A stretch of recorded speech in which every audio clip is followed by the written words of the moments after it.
하나님의 말씀 시편 39편 1절에서 13절 말씀입니다. 한 절씩 교독합니다.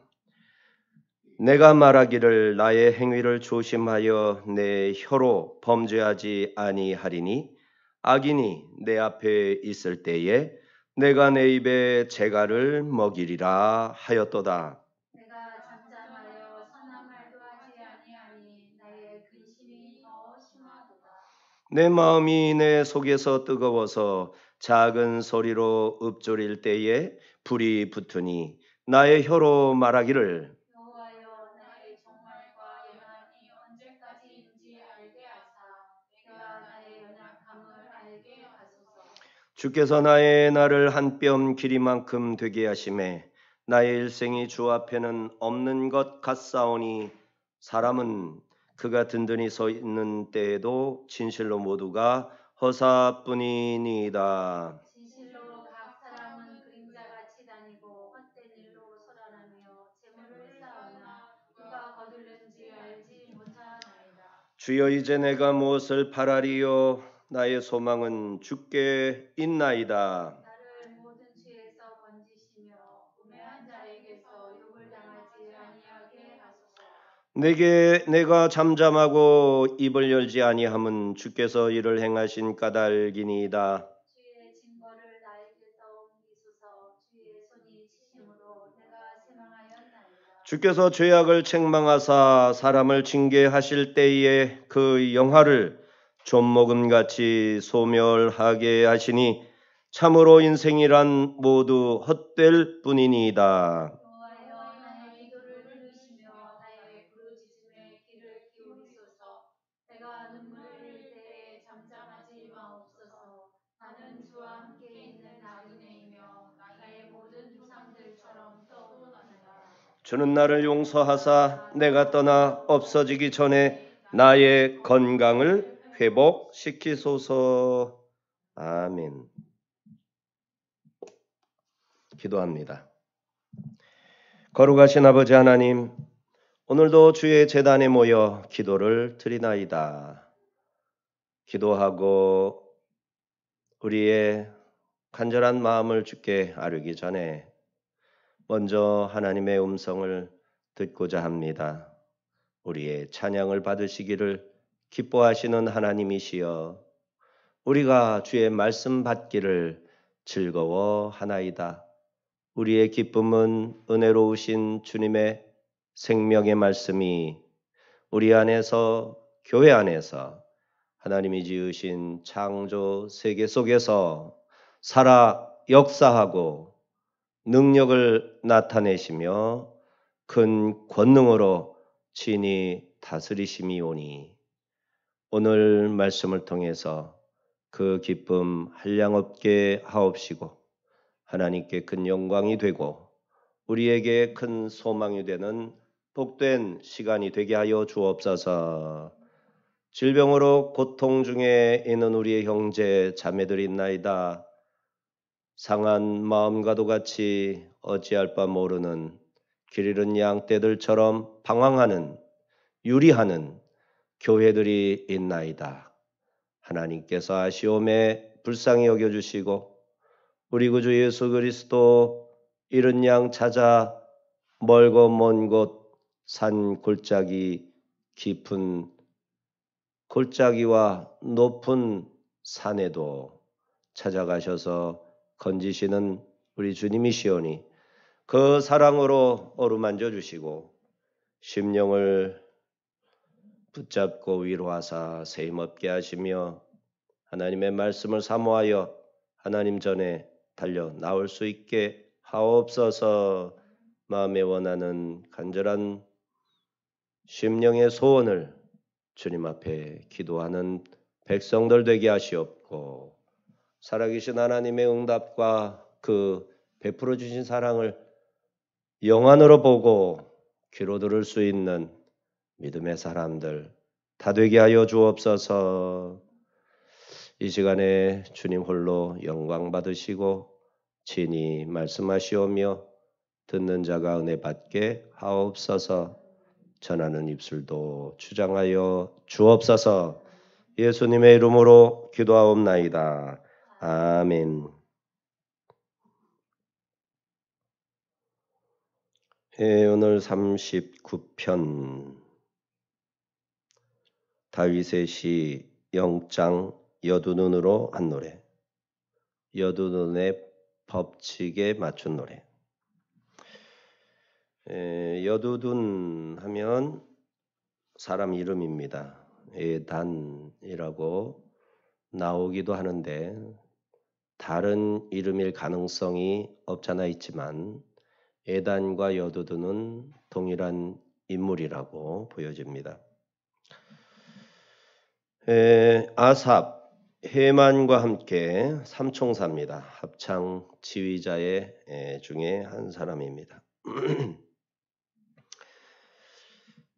다윗이 예루살렘으로 언약궤를 옮길 때 찬송하는 직무를 그때부터 맡게 되었습니다.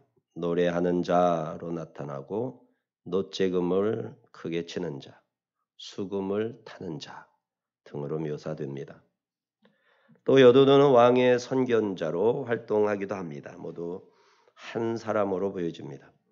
아삽, 헤만의 아들들과 함께 여두둔의 아들들도 수금을 타거나 신령한 노래를 부르는 직임을 맡았습니다. 오늘 1절에서 3절은 입술로 범죄하지 않으려고 하나 하지만 4절에서 6절은 허사뿐인 인생, 인간이 살지만 허사뿐이다. 7절에서 11절은 나의 소망 주께 있나이다.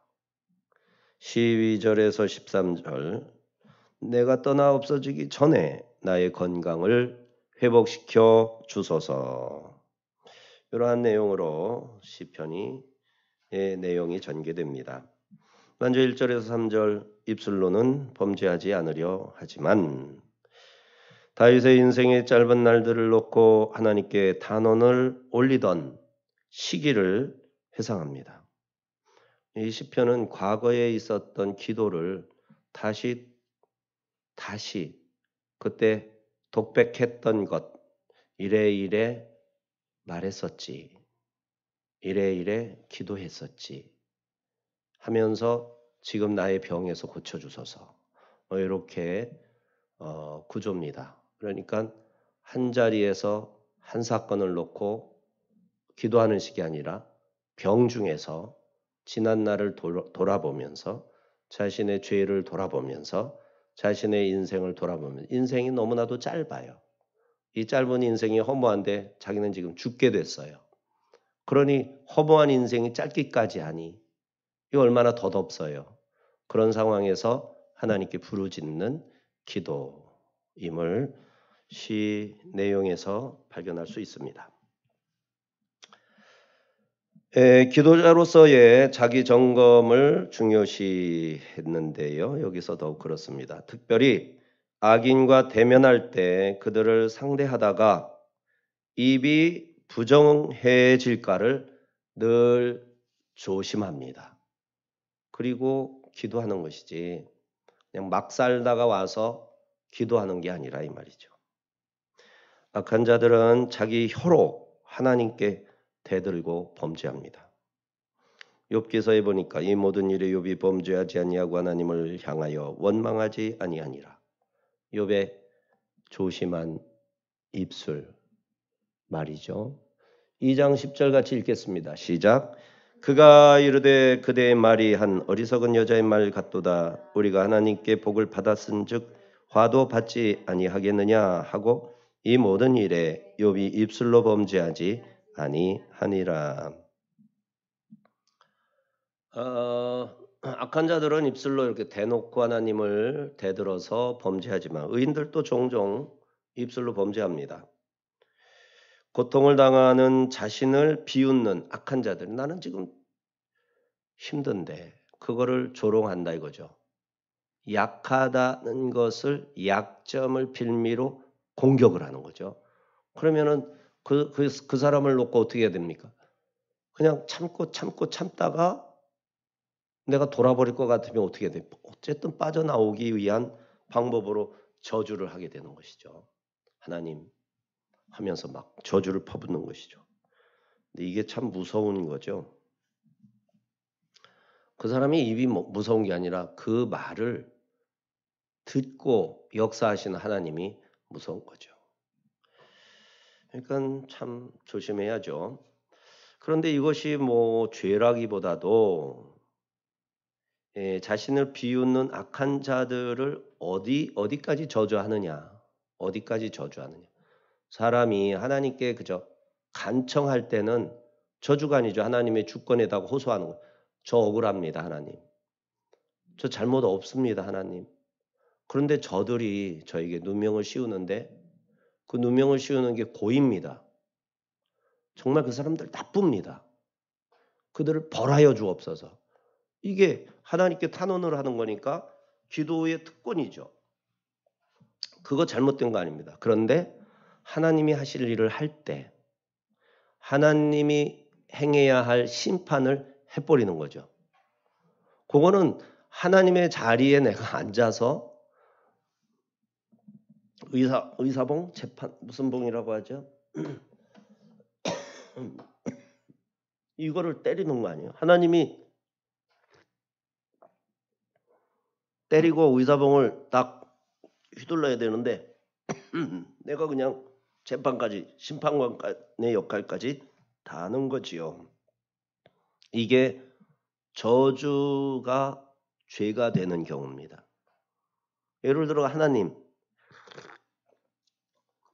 하나님께서는 마음껏 용서하실 수 있습니다. 하지만 저는 그 나쁜 놈의 온몸이 찢어지길 원합니다. 그렇게 됐으면 좋겠습니다. 라고 기도했다 이거예요. 그러면은 그거를 죄라고 하나님은 보시겠어요? 너 그를 미워하는구나. 너 용서하랬잖아. 아니요. 그렇게 되었으면 좋겠다는 거고요. 실제로는 그렇게 안 되고요. 그가 회개하고 돌이켜서 하나님의 말씀 앞에 돌아오고 그야말로 좋은 친구가 되길 원합니다. 하지만 지금 제가 너무 고통스럽고 내 사지백체가 찢어지는 것 같아서 하나님이 그 사람을 그렇게 찢어버려서 그도 그런 고통을 느끼고 저의 고통도 이해할 수 있는 사람 되었으면 좋겠습니다. 이런 식으로 얘기를 한다면 얘기가 달라지는 거죠. 다 똑같은 얘기지만 결과적으로는 똑같은 얘기지만 하나님의 자리를 앉아서 자기가 판결 망치를 두드리는 게 결코 아니죠. 그러니까 얼마든지 하나님 앞에 원수에 대해서 호소하는 거 가능합니다. 기도자의 특권이고 능력이 있고 위력이 있습니다. 이걸 사용해야 됩니다. 믿는 자가 그걸 사용해야 돼요. 그 권세를 주셨어요. 그러니까 마귀를 정죄하는 죄에 빠져서는 안 됩니다. 정죄는 누가 하는 거니까? 하나님이 하시는 거예요. 그러니까 마귀를 멸하여 주소서. 내가 멸하겠다는 겁니까? 내가 멸할 권한이 있다는 겁니까? 아니죠. 하나님께 있는 그 모든 권한으로 그 일을 행해 주셨으면 저는 좋겠습니다. 그렇게 해 주십시오. 하나님께 의탁하는 거죠. 이런 거는 가능한 일입니다. 미워하는 것보다 훨씬 좋습니다.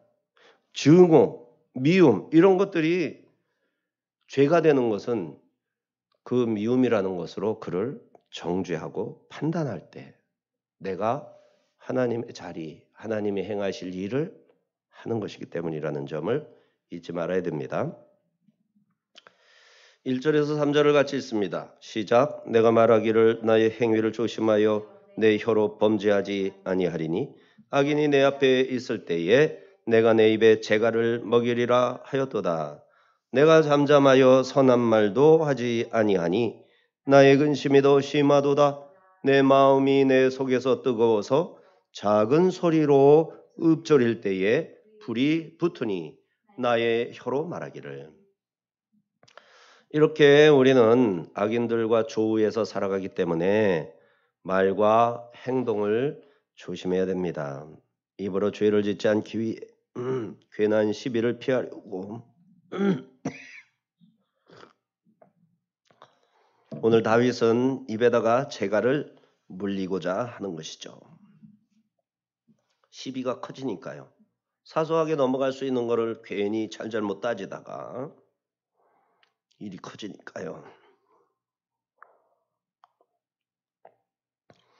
근데 입에다가 재갈을 물리니까 옳고 그름에 대해서 분명하게 말을 못하고 그릇됨을 알면서도 넘어가려니까 어떤 일이 생깁니까? 괴롭죠. 분명히 아닌 것은 아니다 해야 되는데 그것을 말 안 하려니 잠잠하여 선한 말도 하지 아니하니 나의 근심이 더 심하도다. 2절의 내용이잖아요. 예레미야 애가 3장 28절에서 29절 같이 있습니다. 시작. 혼자 앉아서 잠잠할 것은 주께서 그것을 그에게 메우셨음이라. 그대의 입에 땅에 티끌에 댈지어다. 혹시 소망이 있을지로다. 하나님이 왕에게 권한을 주시고 악한 자에게 그 일을 행하도록 명령을 내리실 수가 있는 거죠. 그런 때 하나님의 징벌에 의해서 내가 고통을 당하는 예를 들어 예루살렘의 멸망 사건을 두고 하는 거예요.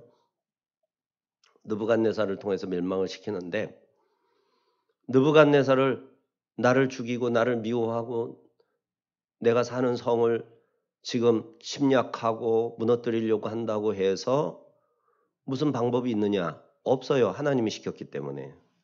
그런 때 할 수 있는 일은 그대의 입을 땅에 티끌, 흙에다 대고 엎드리라는 거죠. 엎드리, 이건 뭐예요? 말을 타고 예루살렘 성으로 입성하는 느부갓네살에게 절을 하라는 거예요. 환영하라는 거예요. 그러면 혹시 소망이 있으리라. 예. 그러면 그를 바벨론으로 가서 살게 하리라. 소망이에요, 그게 소망. 왜? 예루살렘을 멸망시킬 거니까. 우리나라도 그런 상황이에요. 어느 순간에 가서는 하나님께서 이 나쁜 거짓 정부가 들어서요. 정부는 거의 뭐 거짓된 게 많죠. 옛날부터 지금까지. 이 조선시대는 뭐 우리나라가 올바른 나라였습니까? 왕들 뭐 전부 다 선정을 베풀었습니까? 아니거든요. 우리나라에 있는 대통령들이 다 선합니까? 아니거든요.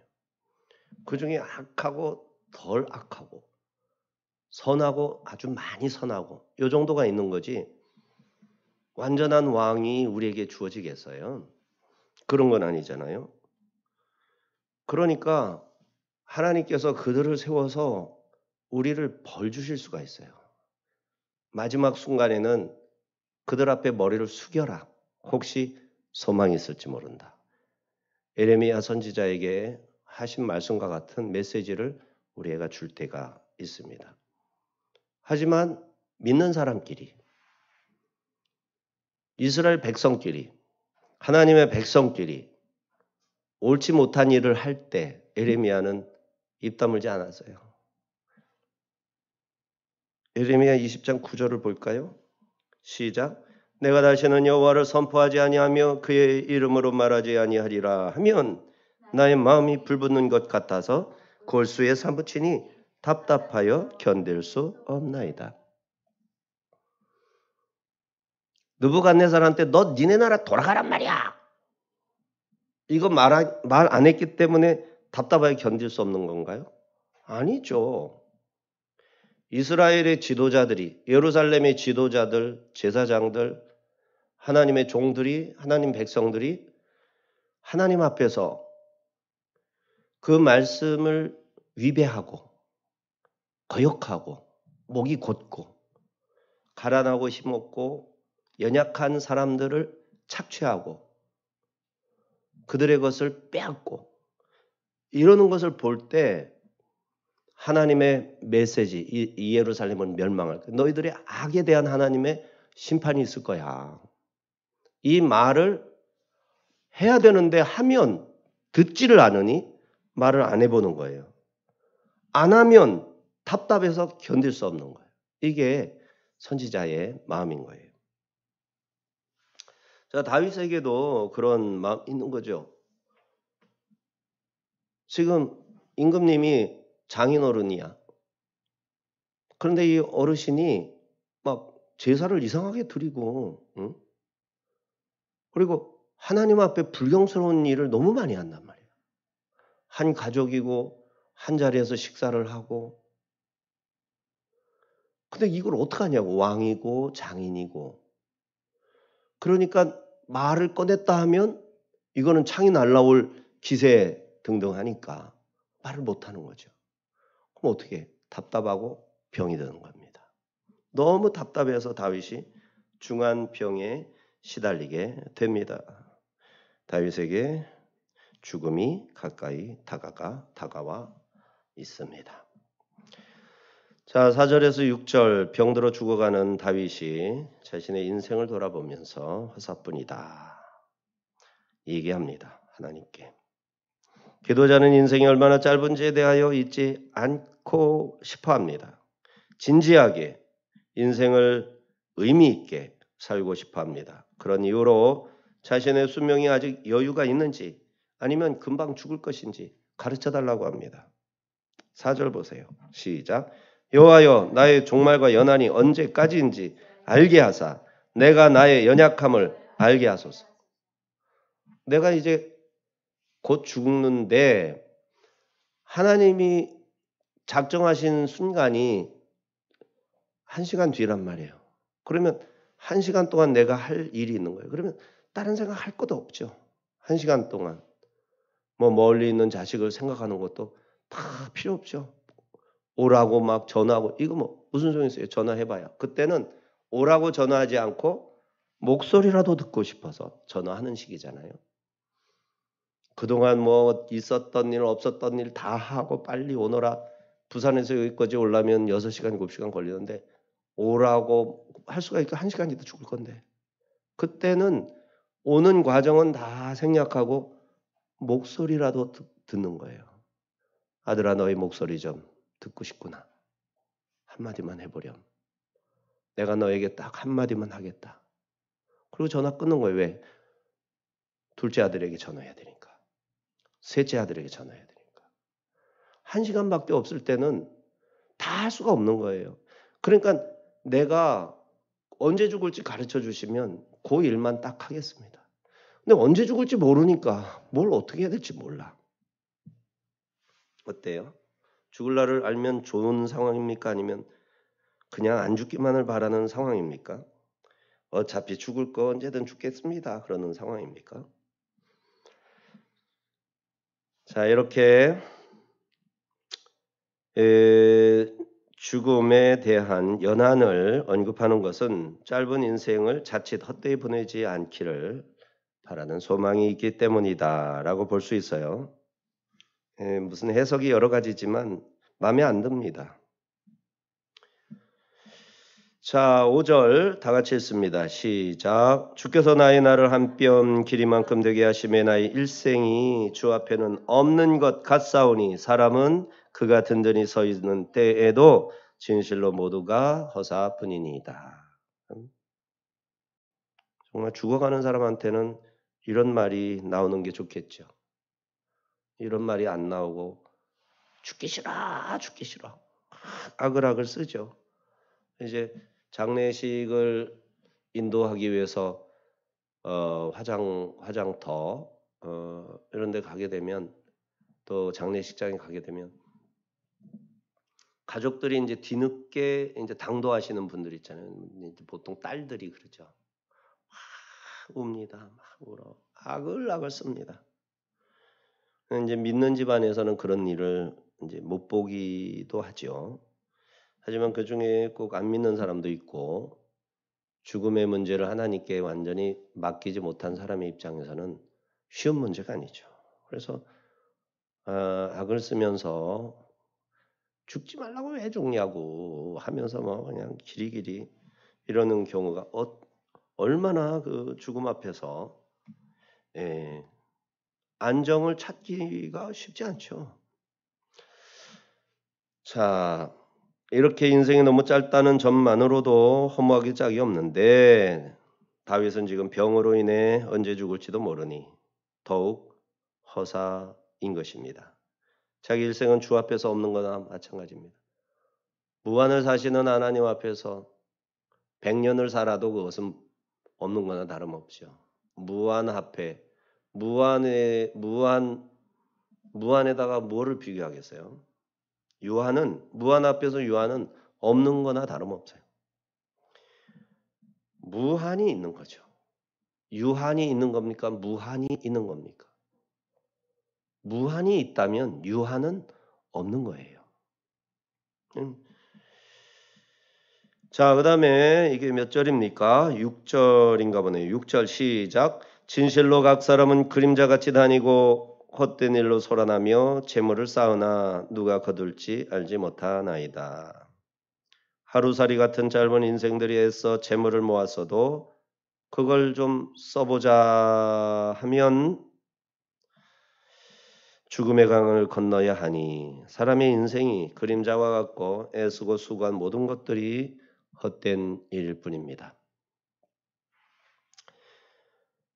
시인의 기도에는 여호와여 나의 종말과 날수를 내게 알리셔서 내가 얼마나 덧없는 존재인지 알아 헛되이 살게 마시고 혹시 살아있는 동안 헛되지 않고 후회하지 않는 삶을 살 수 있게 하소서. 이런 소원이 지금 이 시에 있는 거예요. 인생과 삶에 대해서 죽음에 대해서 어떤 시각으로 보는가 이게 특별한 시각은 아니죠.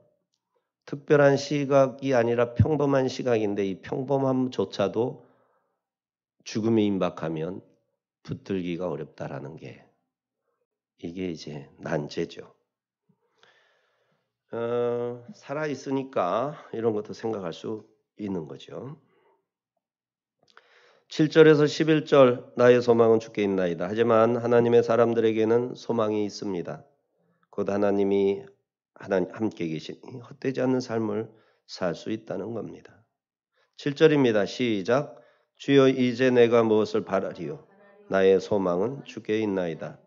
지금 목숨을 잃게 된 지경이 되어서 죽게 되니까 이제 곧 죽으려니까 인생에 대해서 뭔가 할 일이 막 떠오르고 하는 식으로 소망이 생기는 거죠. 죽음 앞에 간 다음에 모든 것이 끝났다라고 미련을 버리고 욕심과 모든 그냥 아쉬워함 이런 것도 다 필요 없어지잖아요.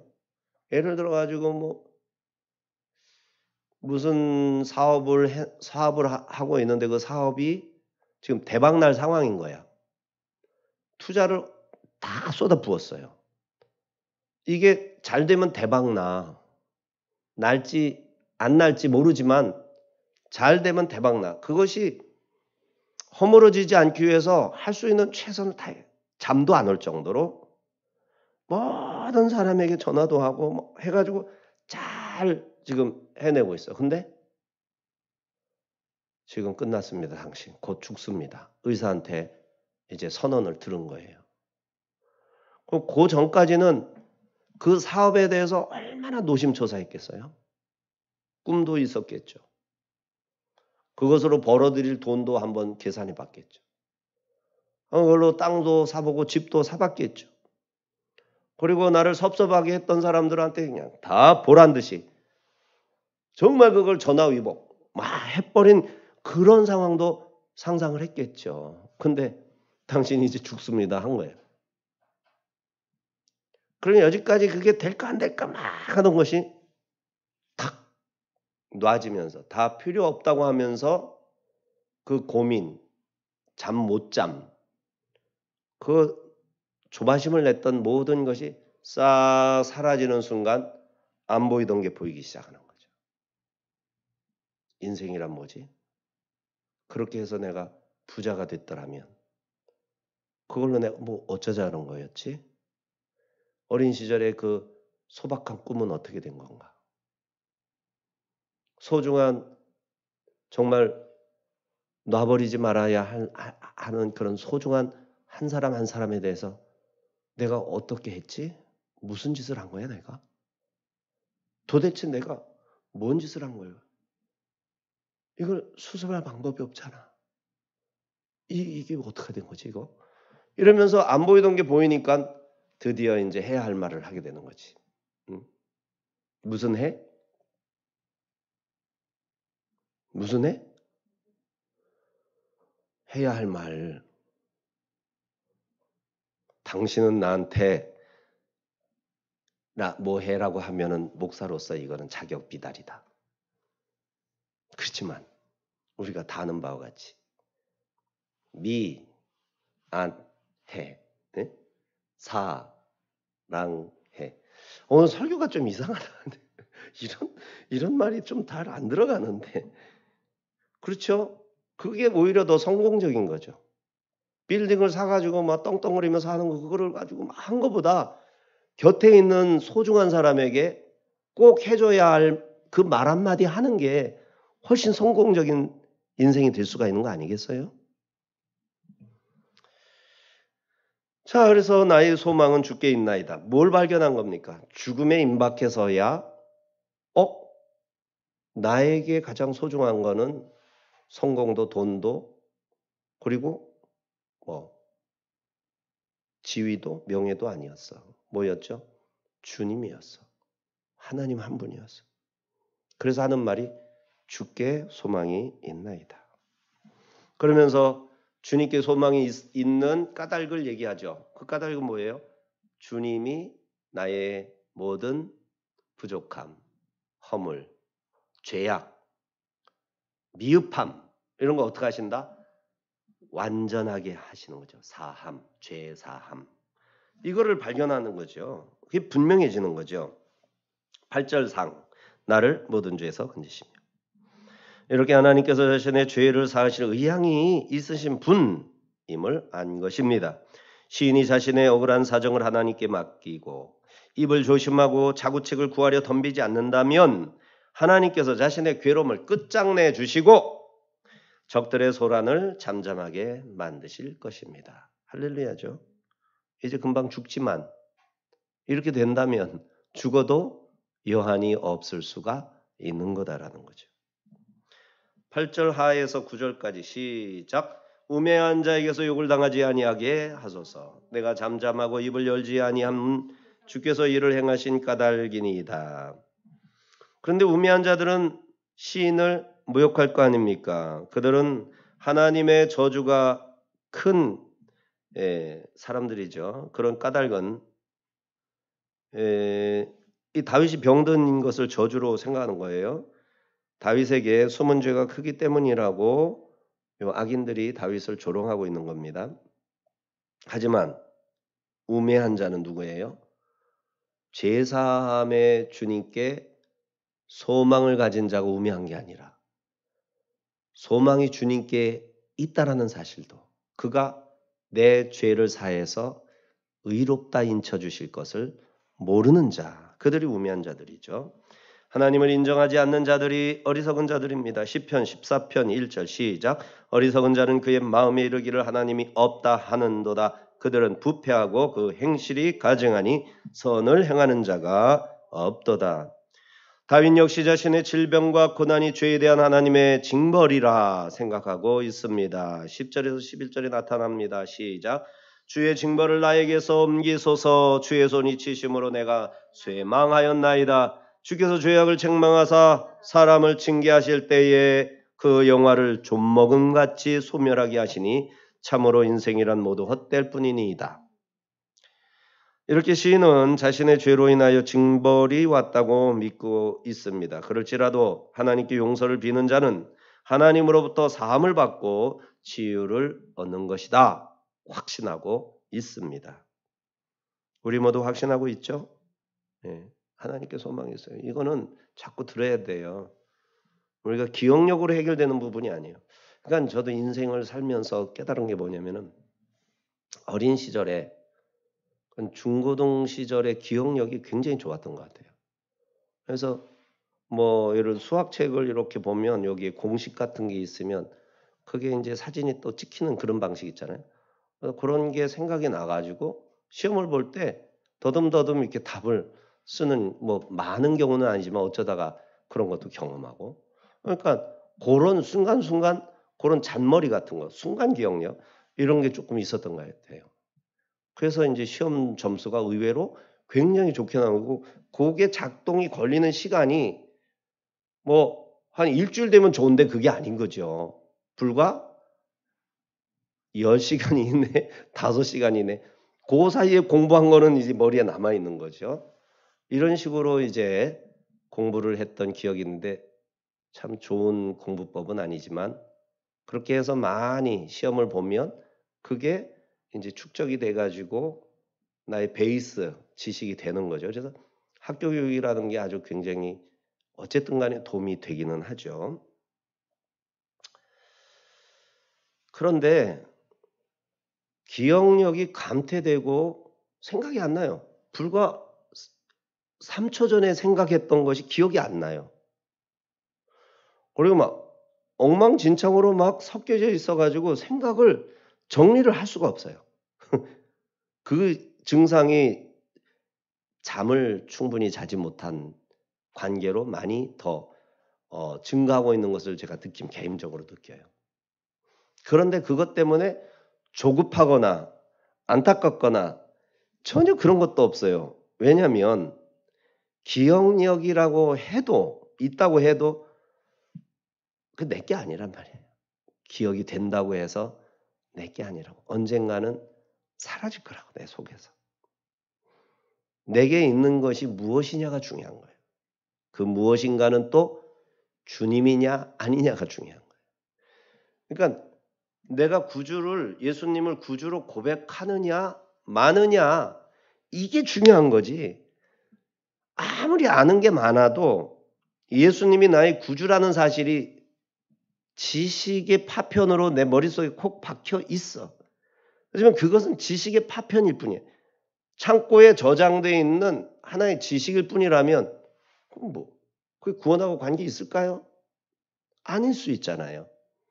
그러니까 그런 것들이 전혀 답답할 일도 아니고 두려울 일도 아니고 얼마든지 괜찮아. 괜찮아. 그러니까 내가 예수 그리스도를 구주로 고백할 수 있고 그리고 그거밖에 안 남아서 사람들은 저런 멍청이가 뭘 하지? 저런 멍청이 곁에 가면 시간만 낭비해.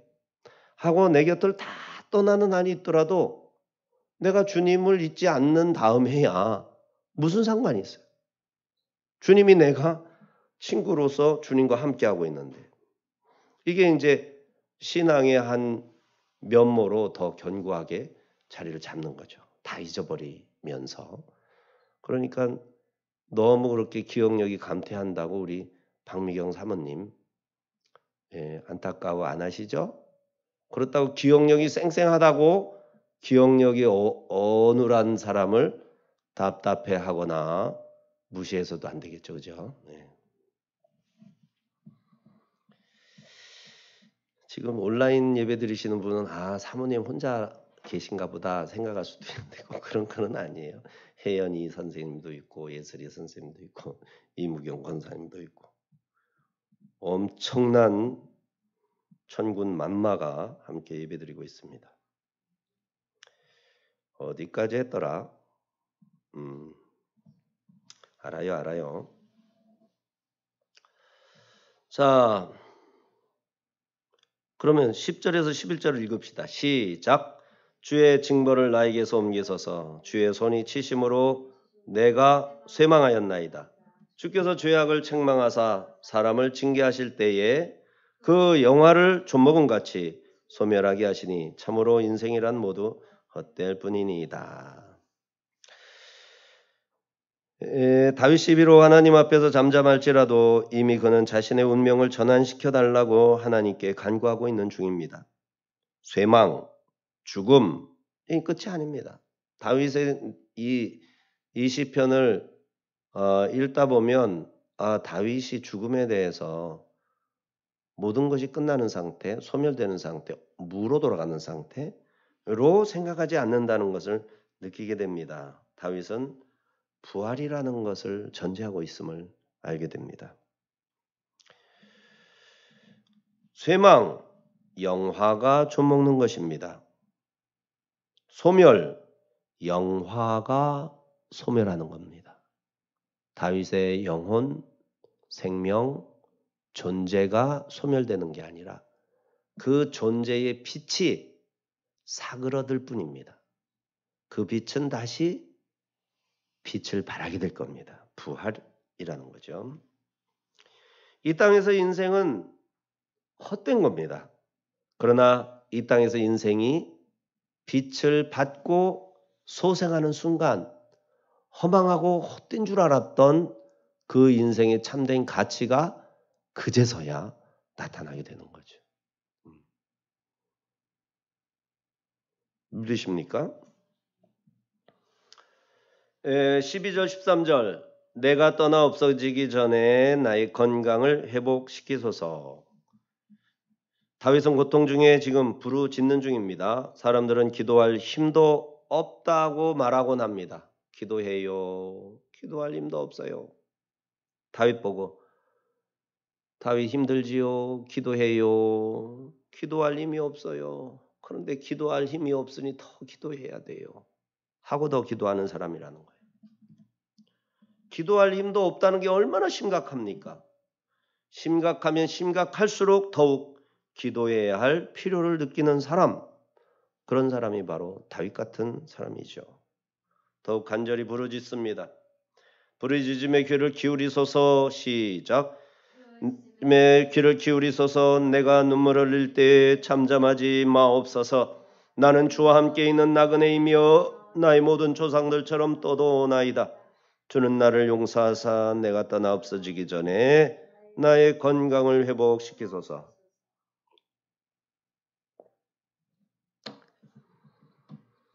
이렇게 간절히 부르짖는 자신, 다윗은 정처 없이 떠도는 인생으로 스스로를 알고 있습니다. 아브라함, 이삭, 야곱이 그랬던 것처럼 이스라엘이 광야에서 40년을 배회했던 것처럼 자신의 인생도 아브라함보다 잘나서 정착 생활을 하나? 이삭보다 더 위대해서 정착 생활을 하나? 야곱보다 더 훌륭해서 지혜로워서 큰 집을 짓고 넓은 땅덩어리를 소유한 대지주가 되어 많은 사람들을 호령하며 살아가야 될 것인가? 아니라는 거죠. 다윗 역시 지금 정착 생활을 못하고 있어요. 사울의 집에 자신의 집이고 미갈의 그 남편으로서 이 나라에서 상당한 권력과 모든 것을 누릴 수 있지만 너 그런 거 어울리지 않아. 하나님께서는 다윗을 그 부귀영화로부터 억지로 떼어 놓으시죠. 마치 아브라함이 갈대아 우르의 위대한 선지자, 위대한 족장, 존경받는 사람으로 이미 알려져 있고 그야말로 노아의 그 장자, 적손, 노아 할아버지의 큰아들의 이렇게 내려오는 장자의 명분을 가지고 있는 아브라함이지만 그 우르라는 대도시, 대문명권에서 뽑아내는 겁니다. 그리고 어디로 보내요? 가나안으로 보내는데 가나안이 정착 생활이 가능한 곳이 아니에요. 이미 정착하는 사람과 다투고 싸워서 이겨낼 힘이 없으니까 광야, 브엘세바 이런 데로 들어가서 거기에서 이제 살게 되는 거죠. 그것이 이삭으로 야곱으로 이어지게 되는 겁니다. 애굽에 내려가서 대도시 문명권에서 요셉의 영화 가운데서 영광스러운 부유하고 모든 것이 넉넉한 삶을 살던 그 이스라엘을 하나님은 그렇게 내버려 두지 않습니다. 노예로 만들어서 430년 동안 몇 년이나 노예 생활했는지 성경에서 나오지 않아요. 적어도 200년, 300년 노예 생활을 하는 거예요. 요셉의 영광 가운데서 호사를 누리던 시기는 얼마 되지가 않는 거예요. 그런데 거기에 취해서 거기에 만족하며 사는 그 이스라엘을 노예로 만들었다가 거기서 그냥 자발적으로 뛰쳐나올 법한 상황까지 가게 하시는 하나님이라는 거죠. 왜 자기 백성을 그렇게 하실까요?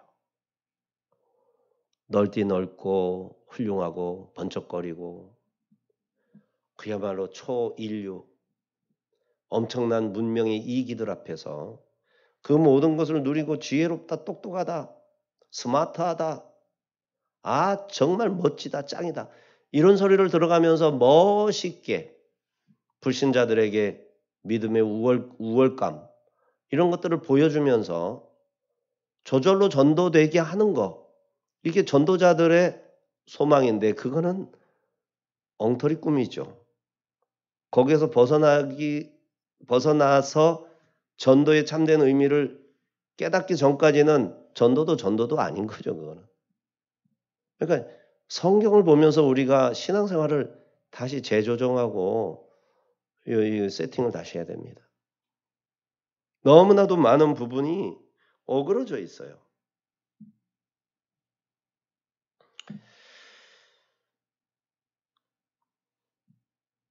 후에 가나안 땅을 기업으로 받았을지라도 그 땅은 자신들의 땅이 아닌 하나님의 땅이죠. 자기들에게 기업을 주셨어도 이건 내 게 아니에요. 하나님 거예요. 다만 관리자로 임명된 거예요. 이게 청지기 정신이죠. 여전히 거류민이요 나그네입니다. 이 세상에서 떠도는 인생일 뿐입니다.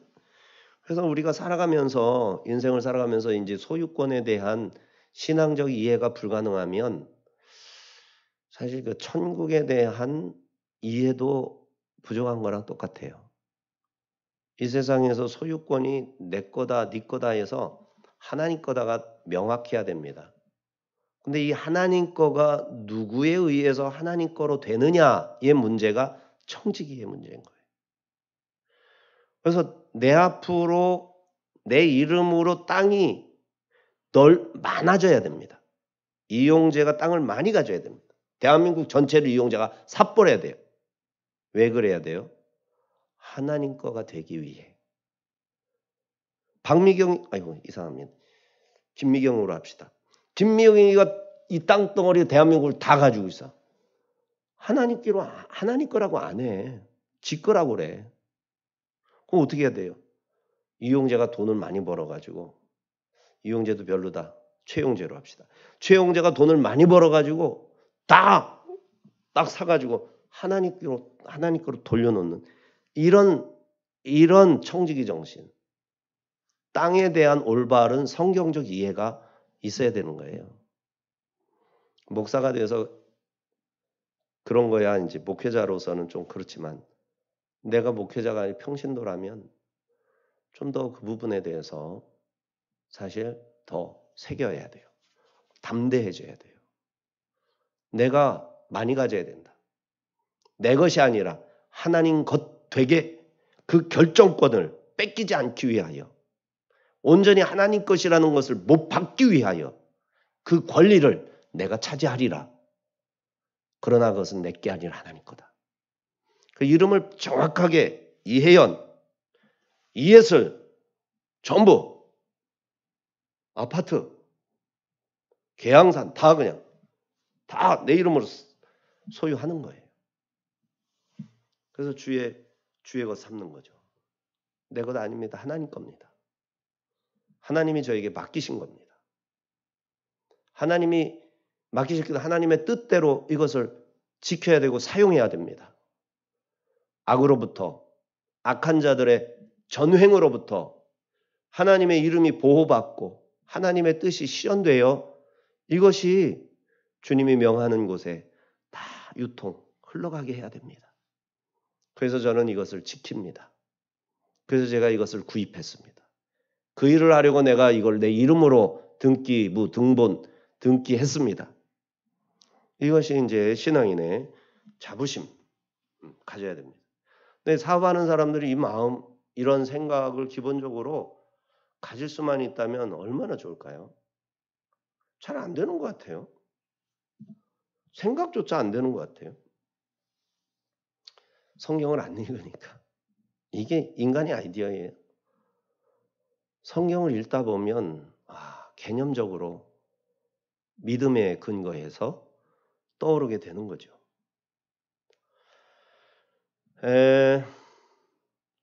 레위기 25장 23절 시작. 토지를 영구히 팔지 말 것은 토지는 다 내 것임이나 너희는 거류민이요 동거하는 자로서 나와 함께 있느니라.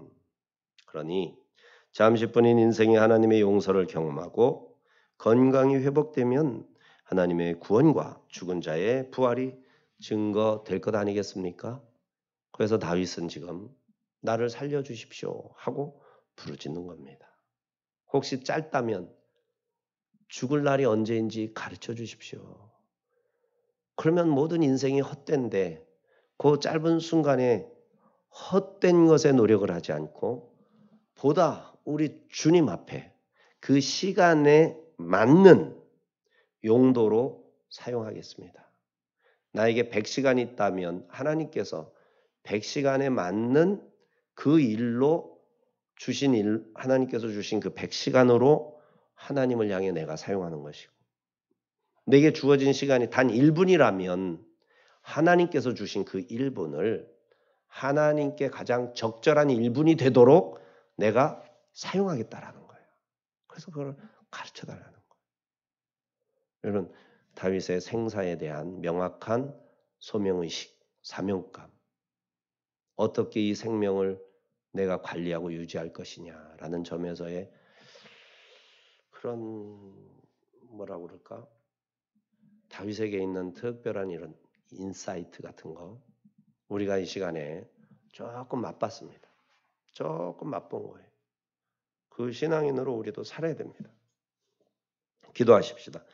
거룩하시고 자비로우신 하나님 아버지, 오늘 저희들에게 허락하신 이 귀한 시간, 다윗의 죽음을 앞에 놓고 하나님 앞에 간구한 그 부르짖는 기도를 함께 묵상하고 나누었습니다. 오늘날 코로나로 인하여 생명의 위협을 느끼고 독감과 기타 여러 가지 질병으로 인하여 죽음에 임박하고 수술실에서 중환자실에서 생명의 경계선에서 하나님 앞에 기도하는 우리의 자매들, 형제들이 있습니다. 주님, 역사하여 주옵소서. 예수 그리스도 그 이름, 능력의 이름, 우리를 창조하신 창조주 예수님의 이름, 그 이름의 권세를 의지하여 간구합니다. 가쁜 숨을 쉬며 주님 앞에 호소하는 모든 부르짖음 주께서 하시고 들으시오니 믿음에 은혜를 베풀어 주셔서 치유시켜 주시고 주를 위해 소중한 인생을 헌신하고 봉사하며 하나님의 교회를 세워나가는 이 일에 훌륭한 일꾼이요 역군들이 되어 주께 영광이 되고 많은 영혼들을 주께로 인도하는 거룩한 하나님의 종들 되게 하여 주옵소서. 이 시간 다윗의 믿음을 본받기를 원합니다. 우리가 죽는다 할지라도 그것은 소멸이 아니라 부활하기 위한 전 단계의 한 걸음일 뿐임을 믿고 고백합니다. 필요한 것은 확신이고 우리를 구원하신 예수 그리스도 극진하신 하나님의 사랑이오니 이를 깨닫고 여기에 부응하는 인생을 사는 저희들 되게 하여 주옵소서. 성령께서 함께 하실 줄 믿고 예수님 이름으로 기도하옵나이다. 아멘.